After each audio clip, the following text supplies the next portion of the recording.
தமிழ்நாடுல ஹீரோ ஆகுறது கூட ஈஸி. ஆனா சினிமால இருந்து அரசியலுக்கு வந்து சர்வை பண்றது அது ஒரு போர்னு சொல்லலாம். எம்ஜிஆர், விஜயகாந்த் அரசியலுக்கு வரலாம்னு இவங்க முடிவெடுத்த பின்னாடி அவங்கள அழிக்க அப்போசிஷன்ல இருந்து எந்த அளவுக்கு இறங்கி சில வேலைகள் பண்ணிருக்காங்க தெரியுமா? சினிமால ஹீரோவா இருந்தவங்கள அரசியல்ல ஜீரோ ஆகும் இது வரைக்கும் வெளிவராத சில டார்க் சீக்ரெட்ஸ் தான் இந்த வீடியோல பார்க்க போறோம். அக்டோபர் 10, 1972 ஒரு மனுஷன் 20 வருஷமா டிஎம்கேல இருந்து கட்சியோட பொருளாளராகவும் இருந்து கட்சிக்குள்ள நடக்கிற சில விஷயங்கள் சரியில்லாம போக கட்சியோட கணக்கு வழக்க கேட்கிறாரு. கருணாநிதிக்கு இது பிடிக்கல. உடனே கட்சியை விட்டு வெளியே அனுப்பிடுறாங்க. ஆனா அது எம்ஜிஆரோட முடிவு இல்லை. அதுதான் ஒரு மிகப்பெரிய சகாப்தத்தோட ஆரம்பம். அக்டோபர் 17, 1972 ஒரே வாரம் காத்திருந்து அண்ணா திராவிட முன்னேற்ற கழகம்னு ஒரு கட்சி தொடங்கினாரு. அதுதான் தமிழ்நாடு அரசியல் வரலாற்றை மாத்தின ஒரு டேர்னிங் பாயிண்ட். கருணாநிதி எம்ஜிஆரோட கட்சியை கூத்தாடி கட்சின்னு இழிவா பேசினாரு. அடுத்தடுத்து அவரோட பிலிம் கேரியரை வச்சு அவரோட தகுதியை தகர்த்தேறிய டிஎம்கே ஒரு ஸ்ட்ராட்டஜிக் இமேஜ் அட்டாக்க பண்ணாங்க. யாருக்காவது தெரியுமா, எம்ஜிஆர் சிஎம் ஆகிறதுக்கு முன்னாடியே டிஎம்கேல இருந்த போதே அவருக்கு ஒரு ரகசிய எச்சரிக்கை கொடுக்கப்பட்டுச்சு. கருணாநிதியும் அங்கிருந்த சீனியர் லீடர்ஸும் நீங்க கட்சியில பதவியில இருக்கணும்னா சினிமாவை விட்டு மொத்தமா வெளியே வரணும்னு பிரஷர் பண்ணாங்க. இது கட்சிக்காக மட்டும் இல்ல, எம்ஜிஆரோட ரீச்சை குறைக்க போடப்பட்ட ஒரு கிரியேட்டிவ் பிளாக். எம்ஜிஆர் அதையே ஒரு ஆயுதமா எடுத்து என்ன மக்கள் கிட்ட இருந்து பிரிக்க பாக்குறாங்கன்னு இந்த விஷயத்த தொண்டர்கள் கிட்ட கொண்டு போனாரு. அப்போ வேணும்னே சினிமால அதிகமா இன்வால்வ் ஆகணும்னு முடிவு பண்ணி அப்போ வந்து நம் நாடு படத்துல வாத்தியாருங்கிற இமேஜை கொண்டு வந்தாரு.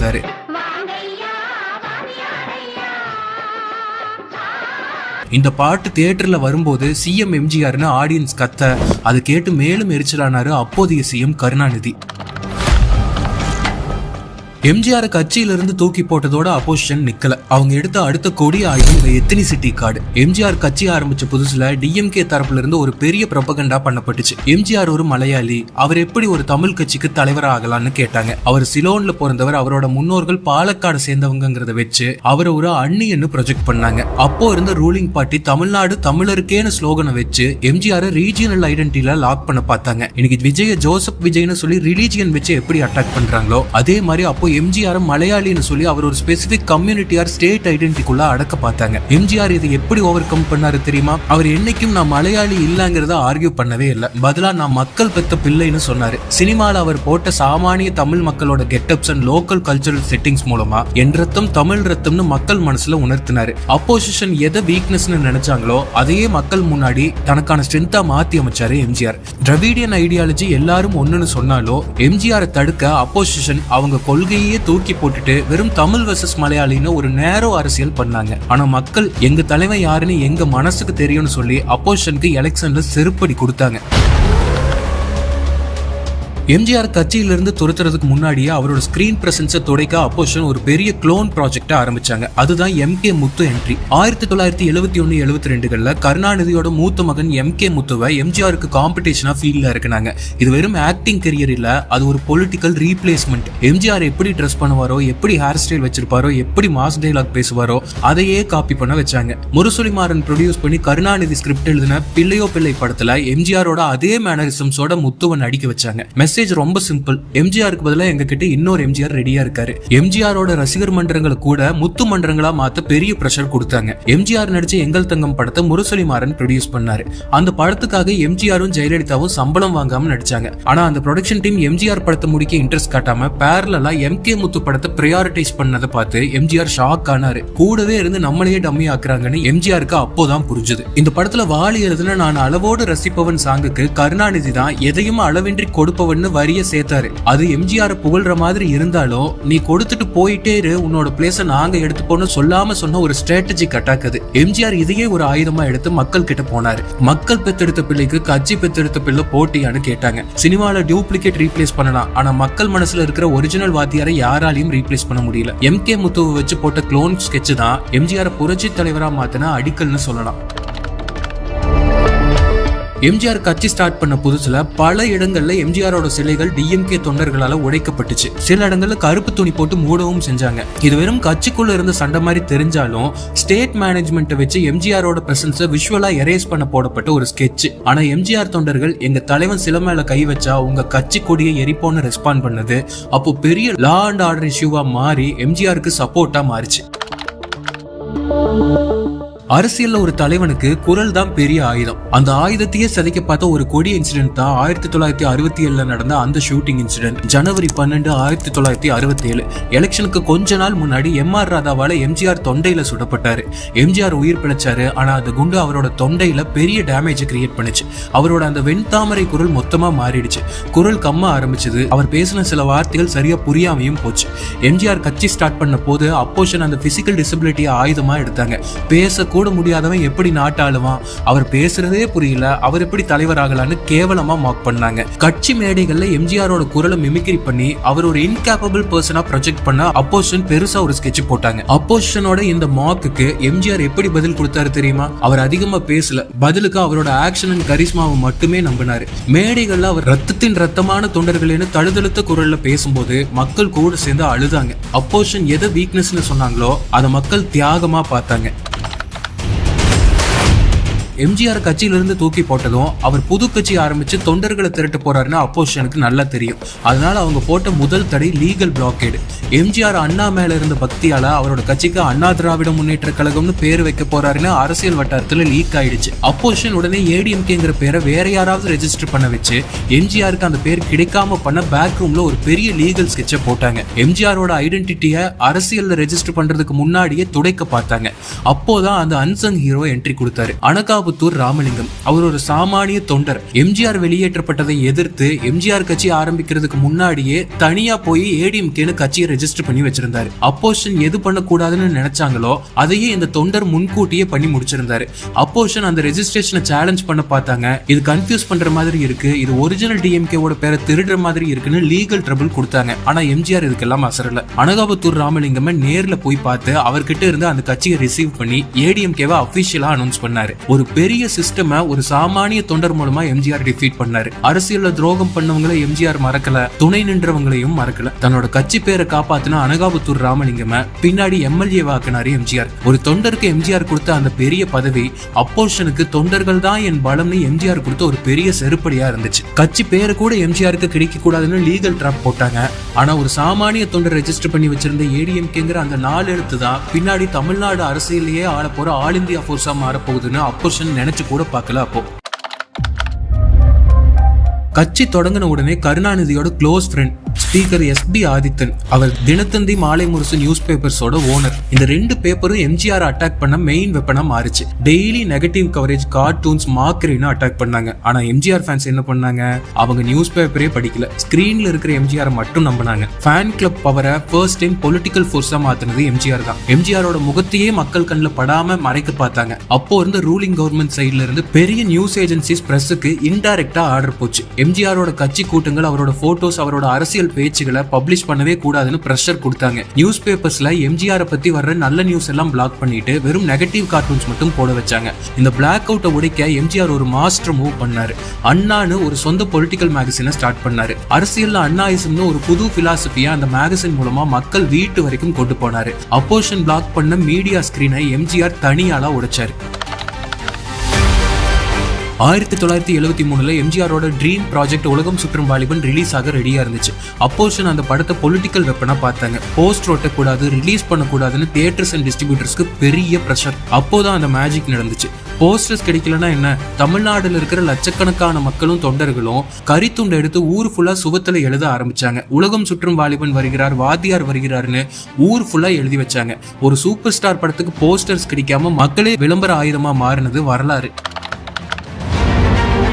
அரசியல்ல கட்சியை உடைக்க முடியாதவங்க கட்சியோட சின்னத்தை திருட பார்த்த ஒரு பிசார் இன்சிடென்ட் தான் இந்த 1977 தாராபுரம் எலெக்ஷன். ஏடிஎம்கேவோட ரெட்டை இலை சிம்பிள் மேல மக்களுக்கு அப்படி ஒரு ஆதரவும் வெறியும் இருந்துச்சு. அதையே ஆயுதமா எடுத்த எதிர்கட்சி ஒரு பெரிய அட்மினிஸ்ட்ரேட்டிவ் சதியை செஞ்சாங்க. ஏடிஎம்கேல இருந்து விலகின ஐயாசாமின்னு ஒரு கேண்டிடேட்டுக்கு எலெக்ஷன் கமிஷன் ரெட்டல் சிம்பிளை அலாட் பண்ணுச்சு. இது ஒரு ஆக்சிடென்டல் எரர்னு சொன்னாலும் இதுக்கு பின்னாடி பெரிய பொலிட்டிக்கல் பிரஷர் இருந்ததுன்னு பேசப்பட்டுச்சு. எம்ஜிஆரோட கேண்டிடேட்டுக்கு ரெட்டலை கிடைக்கல, பதிலுக்கு சிங்க சின்னம் கிடைச்சது. எம்ஜிஆர் ஷாக் ஆனாரு. எலெக்ஷனுக்கு கொஞ்ச நாள் முன்னாடி சிம்பிள் மாறுச்சுன்னா மக்கள் குழம்பிடுவாங்கன்னு எம்ஜிஆருக்கு நல்லா தெரியும். எம்ஜிஆர் தாராபுரம் வீதி வீதியா போய் மக்கள் கிட்ட கெஞ்சி கேட்டுக்கிட்டாரு, என் ரத்தத்தின் ரத்தமான தொண்டர்களே, இந்த முறை ரெட்டலை நம்ம சிம்பிள் இல்ல, சிங்கம் தான் நம்மளோட சின்னம், சிங்க சின்னத்துக்கு ஓட்டு போடுங்கன்னு கேம்பெயின் பண்ணாரு. ஆனா எதிர்க்கட்சி சும்மா இருப்பாங்களா?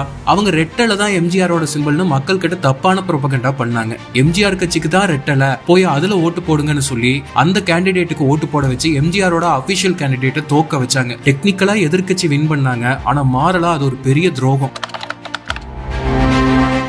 எம்ஜிஆர் ஃபேஸ் பண்ண அப்போசிஷன் வெறும் அசம்பிளியோட முடியல, மக்களோட தட்டுல இருக்கிற சோறு வரைக்கும் போனதுதான் கொடுமை. 1982-83 தமிழ்நாடு ஒரு கொடிய வறட்சியை சந்திச்சிச்சு. அரிசி பஞ்சம் தலைவிரிச்சு ஆடுச்சு. அப்போ எதிர்க்கட்சி டிஎம்கேவும் சென்ட்ரல் கவர்மெண்ட்ல இருந்த காங்கிரஸ் 2 பேரும் ஒரு டபுள் அட்டாக் பண்ணாங்க. சென்ட்ரல் கவர்மெண்ட் அரிசி விநியோகத்தை குறைச்சாங்க. டிஎம்கே தெருவுல நின்று எம்ஜிஆரோட ஆட்சியில அரிசி கிடைக்கல, மக்கள் பட்னியில சாகுறாங்கன்னு தொடர்ந்து போராட்டம் பண்ணாங்க. எம்ஜிஆர் ஒரு இன்எஃபிஷியன்ட் அட்மினிஸ்ட்ரேட்டரா ப்ரொஜெக்ட் பண்றதுதான் அவங்க கோல். இந்த அரசியலை உடைக்கத்தான் எம்ஜிஆர் சத்துணவு திட்டமா கொண்டு வந்தாரு. ஆனா அப்போ அப்போசிஷன் சொன்ன வார்த்தைகள் ரொம்ப மோசமானது. இது மக்களுக்கு பிச்சை போடுறது, எம்ஜிஆர் மக்களை பிச்சைக்காரங்களா மாத்துறாரு, கட்சி தொண்டர்களுக்கு சோறு போட மக்கள் பணத்தை விரயம் பண்றாருன்னு கேவலமா பேசினாங்க. எதிர்க்கட்சி மூலமா இந்த ஸ்கீமுக்கு எவ்வளவோ பிரஷர் வந்தாலும் வேர்ல்ட் பேங்க் வரைக்கும் இந்த ஸ்கீம் ஒரு வேஸ்ட் ஆஃப் மணின்னு ரிப்போர்ட் தர வச்சாங்க. ஆனா எம்ஜிஆர் எதுக்குமே அசரல. என் மக்கள் பசியை உடைக்க என்ன திட்டம் போட்டாலும் பரவாயில்லன்னு நின்னு ஜெயிச்சு காமிச்சாரு. இன்னைக்கு அந்த எதிர்க்கட்சியால கூட போற்றப்படுற சத்துணவு திட்டம் அப்போ பிச்சைன்னு சொல்லி அசிங்கப்படுத்தப்பட்டுச்சு. பசியில அரசியல் பண்ணவங்க தோத்து போனாங்க, பசிய ஆற்றினவர் தலைவரானாரு. 1980 இந்திரா காந்தி சென்ட்ரல் கவர்மெண்ட் எம்ஜிஆரோட ஸ்டேட் கவர்மெண்ட்டை மொத்தமா டிஸ்மிஸ் பண்ணாங்க. இதுக்கு பின்னாடி டிஎம்கேவோட பெரிய சதி இருந்துச்சு. எம்ஜிஆர் ஒரு இன்எஃபிஷியன்ட் அட்மினிஸ்ட்ரேட்டர்னு டெல்லிக்கு ராங் ரிப்போர்ட் அனுப்பி அவரோட 3 வருஷ கவர்மெண்ட்டை தூக்குனாங்க. எம்ஜிஆரோட கட்சி தொண்டர்கள் ஜெயிலுக்கு அனுப்பப்பட்டாங்க. ஆனா டிஸ்மிஸ் ஆன உடனே நடந்த ரீ எலெக்ஷன்ல எம்ஜிஆர் 129 சீட்ஸ் எடுத்து திருப்பி சிஎம்மா வந்து டபுள் ரிவெஞ்ச் எடுத்தாரு. அக்டோபர் 1984 தமிழ்நாடே ஒரு நிமிஷம் ஸ்தம்பிச்சு நின்னுச்சு. புரட்சி தலைவர் எம்ஜிஆருக்கு ஸ்ட்ரோக் வந்து ஸ்பீச் இம்பேர் ஆனதால அமெரிக்கால இருக்கிற ப்ரூக்லின் ஹாஸ்பிட்டலுக்கு ட்ரீட்மெண்ட்காக கூட்டிட்டு போனாங்க. ஒரு பக்கம் எம்ஜிஆரோட ஹெல்த் ஸ்ட்ரகிள், இன்னொரு பக்கம் தமிழ்நாடுல எலெக்ஷன் நடக்குது. இந்த கேப்பை அப்போசிஷன் எப்படி யூஸ் பண்ண பார்த்தாங்க தெரியுமா? எம்ஜிஆர் அமெரிக்கால இருக்கும்போது அவர் செத்துட்டாரு, கவர்மெண்ட் நியூஸை மறைக்கிறாங்கன்னு ஒரு சிஸ்டமேட்டிக் ரூமரை ஸ்ப்ரெட் பண்ணாங்க. எதிர்க்கட்சி பக்கம் இருக்கவங்க எல்லாருமே எம்ஜிஆர் இனி திரும்பி வரவே மாட்டாரு, அவர் சைன் பண்ண கூட முடியாதுன்னு எலெக்ஷன் கேம்பெயின்ல பேசினாங்க. இது வெறும் அரசியல் பேச்சு இல்ல, அது ராமாவரம் தோட்டத்துல இருந்து அவரோட மனைவி ஜானகி ராமச்சந்திரனையும் அவங்களோட குடும்பத்துக்கும் ஒரு பெரிய மென்டல் ஸ்ட்ரெஸ் கொடுத்துச்சு. அமெரிக்கால ஹாஸ்பிட்டல்ல இருந்து அவர் அனுப்பின நாமினேஷன் பேப்பர்ஸ் இல்லாதுன்னு கோர்ட்டுக்கு போனாங்க. எம்ஜிஆர் இறந்துட்டாரு, இது அவர் கையெழுத்தே இல்லன்னு டிஎம்கே ஆர்கியூ பண்ணாங்க. ஜானகி அம்மாவுக்கு இது பெரிய பிரஷர் ஆச்சு. ஏன்னா எம்ஜிஆரோட பிசிக்கல் கண்டிஷனை ப்ரூவ் பண்ண வேண்டிய நிர்பந்தம் அவங்களுக்கு வந்துச்சு. எதிர்க்கட்சியோட இந்த நெகட்டிவ் ப்ரொபகண்டாவை உடைக்க ஏடிஎம்கே ஒரு மாஸ்டர் பிளான் போட்டாங்க. சினிமா டைரக்டர் எஸ்பி முத்துராமனை வச்சு ப்ரூக்லின் ஹாஸ்பிட்டல்ல எம்ஜிஆர் இருக்க விஷுவல்ஸை ஷூட் பண்ணி எடிட் பண்ணி ஒரு வீடியோவா ரிலீஸ் பண்ணாங்க. அந்த வீடியோல எம்ஜிஆர் சாப்பிடுற மாதிரியும் ரெட்டலை சின்னத்தை காட்டுற மாதிரியும் இருந்துச்சு. அதை தமிழ்நாடு ஃபுல்லா இருக்க தியேட்டர்கள்லயும் வீடியோ வேன்ஸ்லயும் போட்டாங்க. எம்ஜிஆர் சாகர நிலைமையில இருக்காருன்னு மக்கள் மனசுல ஒரு பெரிய எம்பத்தி கிரியேட் ஆச்சு. கடைசியில என்னாச்சு தெரியுமா? எம்ஜிஆர் பெட்ல இருந்து எலெக்ஷன் வின் பண்ணாரு. அதுதான் படுத்துக்கிட்டே ஜெயிச்ச வரலாறு. எம்ஜிஆரோட ஹெல்த்தை எதிர்க்கட்சி ஒரு ஆயுதமா எடுத்தாங்க.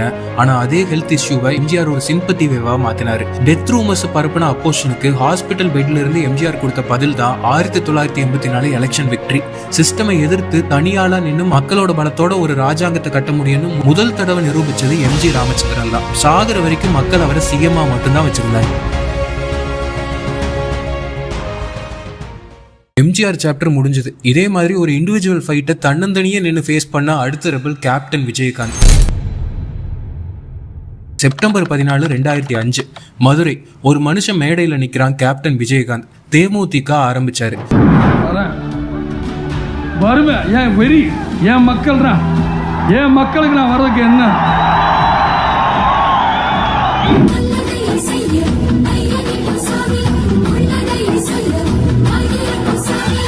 அவரோட ஒரே அஜெண்டா ஊழலை ஒழிக்கிறது. ஆனா அதுக்கு அவர் ஃபேஸ் பண்ண அப்போசிஷன் அது எம்ஜிஆர் ஃபேஸ் பண்ண அப்போசிஷனை விட கொடியது. ஏன்னா அது வெறும் அரசியல் போராட்டம் இல்ல, ஒரு மனுஷனோட கௌரவத்தை துடைக்க போடப்பட்ட சதி. டிஎம்கே ஏடிஎம்கே 2 பேருமே ஒரே பிளே புக்கை யூஸ் பண்ணாங்க. விஜயகாந்தோட cinematic body language and dialogue delivery வச்சு அவர் ஒரு காமெடி ஆக்டர் இன் பாலிடிக்ஸ்னு லேபிள் பண்ணாங்க. சினிமால தான் கேப்டன், ரியல் லைஃப்ல இவர் ஒரு ஜோக்கர்னு டிவி டிபேட்ஸ்ல கலாய்ச்சாங்க. அவரோட தொண்டர்களை அன்எஜுகேட்டட் கிரௌடுன்னு ஒரு எலைட்டிஸ்டா மார்க் பண்ணாங்க. அவர் அசிங்கப்படுத்தினா ஓடிடுவார்னு எதிர்கட்சிகள் நினைச்சாங்க. ஆனா கேப்டன் அதுக்கெல்லாம் அசரல. அவர் மக்களோட சாதாரண தமிழ்ல பேசினாரு. அவரோட எளிமையான பேச்சு தான் பின்னாடி சிஸ்டமோட வாயை அடைச்சது. கேப்டனை எதிர்க்கிறதுக்காக எதிர்க்கட்சி எடுத்த ஒரு பெரிய ஆயுதம் கேரக்டர் அசாசினேஷன். கேப்டனோட கண் எப்பவுமே சிவப்பா இருக்கும், அதையே ஆயுதமா எடுத்து அவர் எப்பவுமே போதையில தான் இருப்பாருன்னு ஒரு வதந்தியை ஸ்ப்ரெட் பண்ணாங்க. சோசியல் மீடியா பெருசா வளராத அந்த காலத்திலேயே மீடியாவை வச்சு கேப்டன் குடிகாரர்னு ஹெட்லைன்ஸ் போட்டாங்க. அது அவரோட ஜென்டில்மேன் இமேஜை டேமேஜ் பண்ண போடப்பட்ட ஒரு டர்ட்டி ஸ்கெட்ச். ஆனா மக்கள் முன்னாடி அவர் குடிகாரனா தெரியல, வறுமையை எதிர்க்கிற கருப்பு எம்ஜிஆரா தான் தெரிஞ்சாரு. விஜயகாந்த் அரசியலுக்கு வர்றதுக்கு முன்னாடியே அவரோட அட்மினிஸ்ட்ரேட்டிவ் பவரை டெஸ்ட் பண்ண ஒரு பெரிய சதி நடந்துச்சு. அதுதான் நடிகர் சங்கம் கடன் பிரச்சனை. 1990 கடைசியில south Indian film artist association மேல லட்சக்கணக்கில் கடன் இருந்துச்சு. வட்டி மேல வட்டி போட்டு அந்த கடன் 4.5 கோடியை தொட்டு நின்னுச்சு.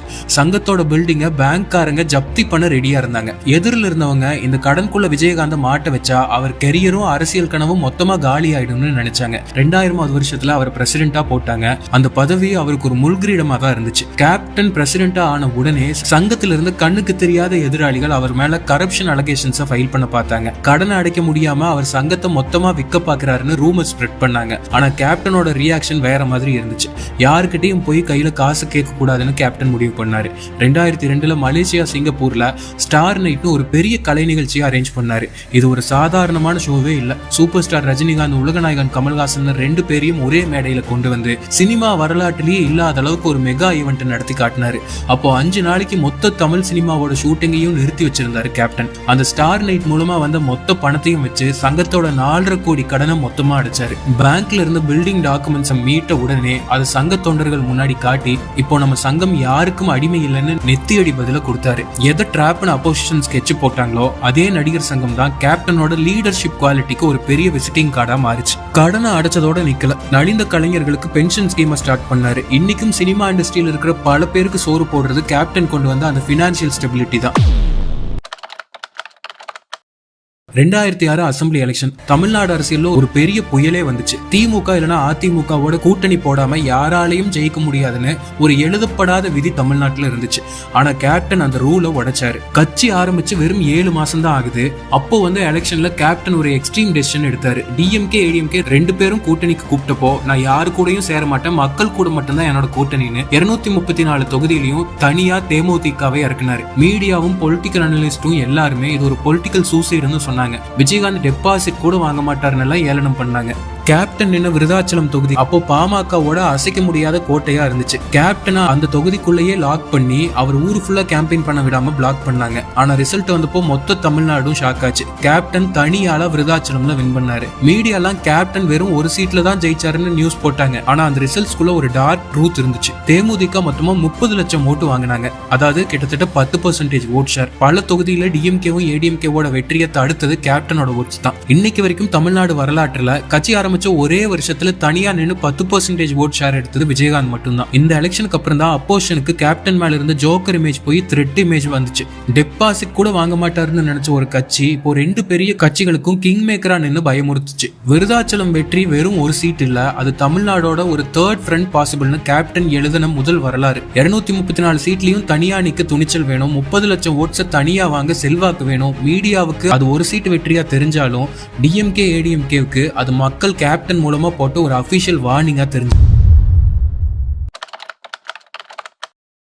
அரசியல் ஒரு தலைவரை நேரடியா மோத முடியாதவங்க அவரோட சொத்தையும் அவரோட சேவையும் டார்கெட் பண்ண போட்ட ஸ்கெட்ச் தான் இந்த ஆண்டாள் அழகர் மண்டபம் டெமாலிஷன். சென்னையோட சென்டர்ல கோயம்பேடுல இருந்த அந்த மண்டபம் வெறும் ஒரு கல்யாண மண்டபம் மட்டும் இல்ல, அது கேப்டனோட கனவு. அவரோட கட்சி ஆபீஸாவும் அவரோட தொண்டர்கள் தங்குற இடமாவும் தான் அது இருந்துச்சு. அதை விட முக்கியமா அந்த மண்டபத்துல லட்சக்கணக்கில் ஏழை மக்களுக்கு கேப்டன் இலவச கல்யாணம் பண்ணி வச்சிருக்காரு. 2007 கேப்டனோட தேமுதிக கட்சி வளர்ச்சியை பார்த்து பயந்து ரூலிங் டிஎம்கே கவர்மெண்ட் ஒரு மாஸ்டர் பிளான் போட்டாங்க. கோயம்பேடுல போட போற ஃப்ளைஓவருக்காக மண்டபத்தை இடிக்க முடிவு பண்ணாங்க. எக்ஸ்பர்ட்ஸ் எல்லாரும் ஆல்டர்னேட்டிவ் வழி இருக்கு, மண்டபத்தை தொடாமையே ஃப்ளைஓவர் போட முடியும்னு சொன்னாங்க. ஆனா டிஎம்கே கவர்மெண்ட் அதை கேட்கல. கேப்டனோட ப்ராப்பர்ட்டியை டார்கெட் பண்றதுதான் அவங்களோட ஒரே எய்மா இருந்துச்சு. கேப்டன் கோர்ட்டுக்கு போனாரு, ஸ்டே வாங்க பார்த்தாரு. ஆனா ஒரே நைட்ல பெரிய போலீஸ் போர்ஸோட வந்து மண்டபத்தை இடிக்க ஆரம்பிச்சாங்க. கேப்டனோட தொண்டர்கள் அழுதாங்க, போலீஸ் கிட்ட மோதினாங்க. கேப்டன் வாசல்ல நின்று அத்தனையும் பார்த்துட்டு இருந்தாரு. அவரோட பல வருஷ உழைப்பும் மக்களுக்காக அவர் வச்சிருந்த அந்த மண்டபமும் அவர் கண்ணு முன்னாடியே மண்ணோட மண்ணா போச்சு. மண்டபத்தை இடிச்ச ஆரம்பிச்சுட்டா கேப்டன் பினான்சியலா காலி ஆயிடுவாரு, அரசியலை விட்டு ஓடிடுவாருன்னு எதிர்க்கட்சி நினைச்சாங்க. ஆனா அது திருப்பி அடிச்சுது. மண்டபம் இடிக்கப்பட்ட அந்த சீன மக்கள் அரசியல் பழிவாங்கல்னு பார்த்தாங்க. கேப்டன் மேல ஒரு பெரிய சிம்பத்தி கிரியேட் ஆச்சு. அவர் எலெக்ஷன் கேம்பெயின்ல என் மண்டபத்தை இடிக்கலாம், ஆனா என் தொண்டர்கள் மனசுல இருக்கிற கட்சியை யாராலையும் இடிக்க முடியாதுன்னு சொன்னாரு. இன்னைக்கும் அந்த ஃபிளைஓவர் இருக்கு, ஆனா அந்த மண்டபம் இருந்த அந்த இடத்தை தாண்டும் போது எல்லாருக்கும் கேப்டனோட ஞாபகம் தான் வரும். கேப்டன் கட்சி ஆரம்பிச்சு ஊரா பரப்புரைக்கு போன போது ரூலிங் கவர்மெண்ட் அந்த ரேலிஸை டைரக்டா தடுக்க முடியல. அதனால அவங்க ஒரு ஷேடோ ஸ்ட்ராட்டஜி யூஸ் பண்ணாங்க. லோக்கல் பிரச்சனைகள்னு சொல்லி கூலிக்கு ஆட்களை ரெடி பண்ணி கேப்டனோட கார் முன்னாடி கருப்பு கொடி போராட்டம் பண்ணாங்க. இது மக்களோட எதிர்ப்பே இல்ல, ஆளும் கட்சி செஞ்ச டம்மி ப்ராட்டஸ்ட். எதிர்கட்சியோட எய்மே கேப்டனை கோவப்படுத்துறது தான். கேப்டனோட ஷார்ட் டெம்பர் பத்தி அவங்களுக்கு நல்லா தெரியும். அவர் கோவத்துல காரை விட்டு இறங்கி வந்து அந்த ஆட்களை அடிக்க போனாலோ இல்ல திட்டுனாலோ அதையே பிரேக்கிங் நியூஸ் ஆக்குறதா அவங்களோட பிளான். விஜயகாந்த் ஒரு ரவுடி, அவருக்கு கட்சி நடத்த தெரியாது, பப்ளிக் முன்னாடி எப்படி பிஹேவ் பண்ணணும்னு தெரியாதுன்னு ப்ரொஜெக்ட் பண்ண பார்த்தாங்க. அந்த காலத்துல சோசியல் மீடியா கிடையாது. ஆனா அப்போசிஷனோட கண்ட்ரோல்ல இருந்த டிவி சேனல்ஸ் அதை விஷுவல்ஸை லூப்ல போட்டு விஜயகாந்த் கோவக்காரன்னு ஒரு இமேஜை மக்கள் மனசுல விதைக்க பார்த்தாங்க. ஒரு சூப்பர் ஸ்டார் பொலிட்டிக்கல் லீடர் இமேஜ்ல இருந்து ஸ்ட்ரீட் ரவுடி இமேஜுக்கு தள்ள பெரிய சைபர் வாரே நடந்துச்சு. ஆனா கேப்டன் இதுக்கும் அசரல. 2011 எலெக்ஷன்ல கேப்டன் மாஸ்டர் ஸ்ட்ரோக் அடிச்சாரு. ஏஐஏடிஎம்கேவோட அலையன்ஸ் ரிசல்ட் டிஎம்டிகே 29 சீட்ல வின் பண்ணி செகண்ட் லார்ஜஸ்ட் பார்ட்டியா மாறிச்சு. டிஎம்கேவை தேர்ட் பிளேஸ்க்கு தள்ளிட்டாரு கேப்டன். கேப்டன் லீடர் ஆஃப் அப்போசிஷனா ஆனாரு. புது பார்ட்டி வந்து செகண்ட் எலெக்ஷன்லயே அப்போசிஷனா ஆனது இதுதான் ஃபர்ஸ்ட் டைம். அரசியல்ல கொள்கையோட மோத முடியாதவங்க கடைசியில கையில் எடுத்த கொடிய ஆயுதம் ஹெல்த் பாலிடிக்ஸ். விஜயகாந்தோட கடைசி காலம் தமிழ்நாட்டு அரசியலோட ஒரு டர்ட்டி சாப்டர்னு சொல்லலாம். 2014 அப்புறம் கேப்டனோட ஹெல்த்ல பெரிய பிளக்சுவேஷன்ஸ் இருந்துச்சு. அவரோட தைராய்டும் இன்னர் ஹெல்த் இஷ்யூஸால அவருக்கு பேச்சு குறைபாடாகி பாடி கோஆர்டினேஷன் கொஞ்சம் குறைஞ்சது.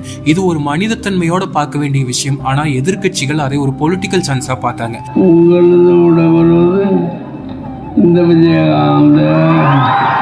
முன்னாடி அவர் மேல போடப்பட்டிருந்த குடிகாரன் டேக இப்போ அவரோட பிசிக்கல் இல்னஸ் வச்சு கன்ஃபார்ம் பண்ண பார்த்தாங்க. அவர் மேடையில சரியா பேச முடியாம தடுமாறும் போது அது அவுட் ஆஃப் கான்டெக்ஸ்டா கட் பண்ணி பாரு எப்பவுமே போதையில தான் இருக்காருன்னு சோசியல் மீடியால தீ மாறி பரப்புனாங்க. ஒரு மனுஷனோட நோயை டிஸ்கிரேஸா மாத்த பெரிய டிஜிட்டல் ஆர்மி வேலை செஞ்சது. மீம்ஸ் அண்ட் ட்ரால்ஸ் அப்போதான் வளர்ந்து வந்த நேரம். கேப்டனோட ஒவ்வொரு தடுமாற்றத்தையும் காமெடி ஆக்குனாங்க.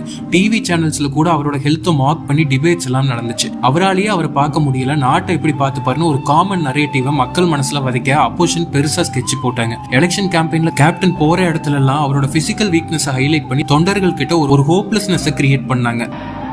நீ உன் மண்டபத்துல மட்டும் 2 தூண் வந்ததுக்காண்டி உடனே கட்சி ஆரம்பிச்சு நான் முதலமைச்சர், நீ முதலமைச்சர்னா நான் பிரதமர். ஐயா தப்பா நினைச்சுக்கிறாங்க. என்ன பேச்சு பேசுறீங்க? தனியா போட்டா என்னவெல்லாம் பேசுமா?